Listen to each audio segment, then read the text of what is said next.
या बातमीपत्राचे प्रमुख प्रायोजक प्लॅटिनम मॉल इंद्रधनु सोलापूर। सोलापुरातील सर्वात प्रतिष्ठित इंद्रधनु सोसायटीचा नवीन भव्य कमर्शियल प्रोजेक्ट आता रेल्वे स्टेशनच्या अगदी शेजारी शहराच्या मध्यवर्ती ठिकाणी।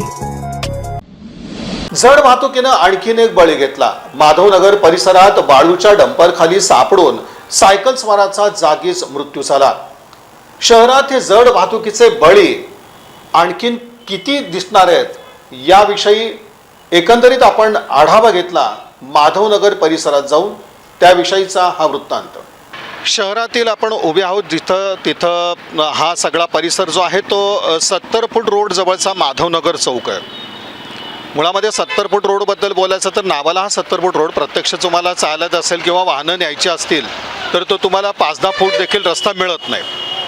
मुळात आज जो आपण इथं माधवनगर चौकात उभं आहोत त्याचं कारण असं आहे की इथं अगदी दुपारच्या सुमारास एक जड वाहतुकीचा बळी गेला। मुळामध्ये वाळूची वाहतूक होत असताना त्या ट्रक खाली सापडून एका व्यक्तीचा दुर्दैवी मृत्यू झाला। हे झाल्यानंतर आपल्याकडं काय घडतं, काही नाही, जिथं काही रक्ताचे डाग असतील तिथं फक्त माती वगैरे टाकण्यात आली आणि त्यानंतर या सगळ्या चौकामध्ये कोणतीही उपाययोजना आपल्याला दिसत नाही। लोकांचे बळी जात आहेत आणि प्रशासन मात्र कोणतीही पावलं उचलताना आपल्याला दिसत नाहीत। मुळात या जड वाहतुकीबाबत आणि त्यातही वाळू वाहतुकीच्या बाबतीमध्ये अनेक प्रश्न आता या निमित्तानं उपस्थित होत आहेत।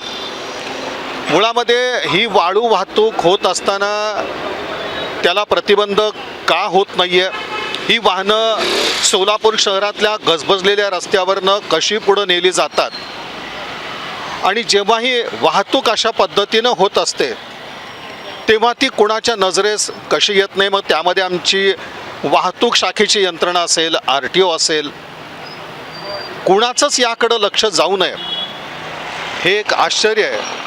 आणि त्याच्या पाठीमागं जर काही अर्थकारण दडलेलं असेल तर ती मात्र अतिशय गंभीर अशी बाब म्हणावी लागेल।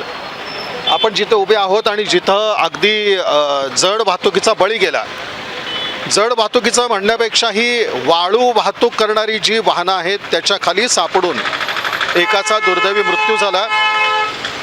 तिथं परिस्थिती अशी आहे की या चौकात स्पीड ब्रेकर देखील आहे आणि स्पीड ब्रेकर असताना वाळूनं भरलेला ट्रक पुढं जातो आणि त्याच्या खाली सापडून एका व्यक्तीचा मृत्यू होतो। कोणतीच यंत्रणा याकडं पाहायला तयार नाही।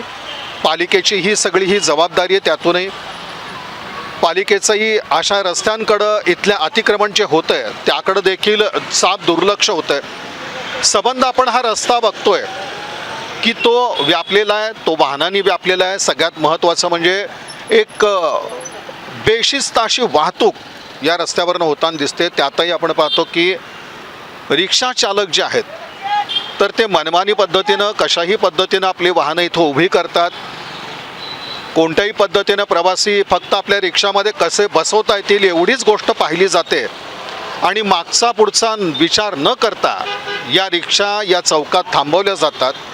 बाकीची वाहनं ही चुकीच्या पद्धतीने लावली जातात आणि त्यामुळं एखाद्या वाहनधारकाला जर मार्ग काढायचाच म्हटलं तर ते कोडं पडतं आणि अशातून दुसऱ्या बाजूला आमच्याकडं एक पोलीस यंत्रणेचं दुर्लक्ष,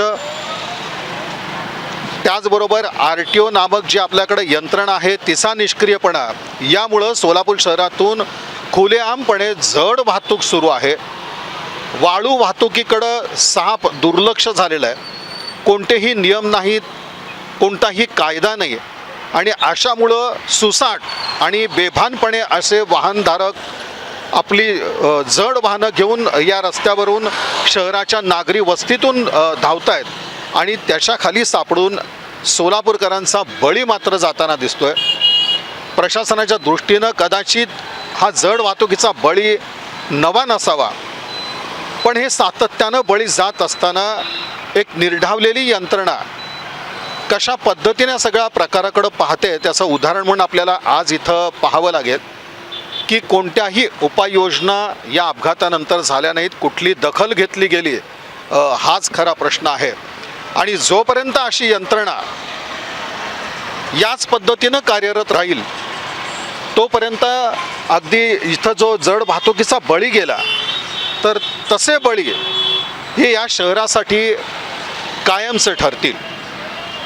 आमच्याकडे आम्ही नेहमी विकासाबद्दल बोलतो, नुकत्याच या सगळ्या निवडणुका पण झाल्या, विकासाबद्दल बोलतो, शहराच्या प्रगतीबद्दल बोलतो, सार्वजनिक वाहतूक व्यवस्थेबद्दल बोलतो. पण प्रत्यक्षामध्ये परिस्थिती काय आहे? जड वाहतुकीचे बळी सोलापूर शहरात जातातच आहेत. कुठल्याही वाहनधारकांना शिस्त नाही. सगळ्यात धोकादायक बनलेली आहे सोलापूर शहरातली रिक्षा वाहतूक, अवैध प्रवासी वाहतूक ज्याला आपण म्हणतो, अक्षरशः बोकाळलेली आहे. आणि ती आपण बघतो की 70 फूट रोड असेल किंवा शहराचा पूर्व भाग असेल, तिथं मोठ्या प्रमाणात हे सगळं दुर्दैवी चित्र आपल्याला पाहायला मिळतं.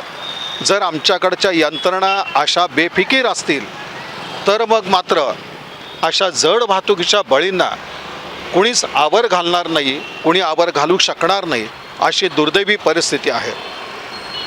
आमचं सोलापूर शहर आम्ही स्मार्ट शहर म्हणतो, अगदी राज्यातलं एक महत्त्वाचं शहर म्हणतो. पण त्या शहरातील अशा मोठ्या वर्दळीच्या रस्त्यावरती प्रशासकीय यंत्रणेचा बेफिकीरपणा असेल तर काय दुर्दैव ओढावू शकतं, ते या जड वाहतुकीच्या बळीनं पुन्हा एकदा दाखवून दिलं आहे. बाकी ही आमची यंत्रणा कधी जागी होते हाच सवाल कदाचित हा बळी विचारत असावा. माझ्या समवेत माझे सहकारी आहेत महादेव मादगुंडे.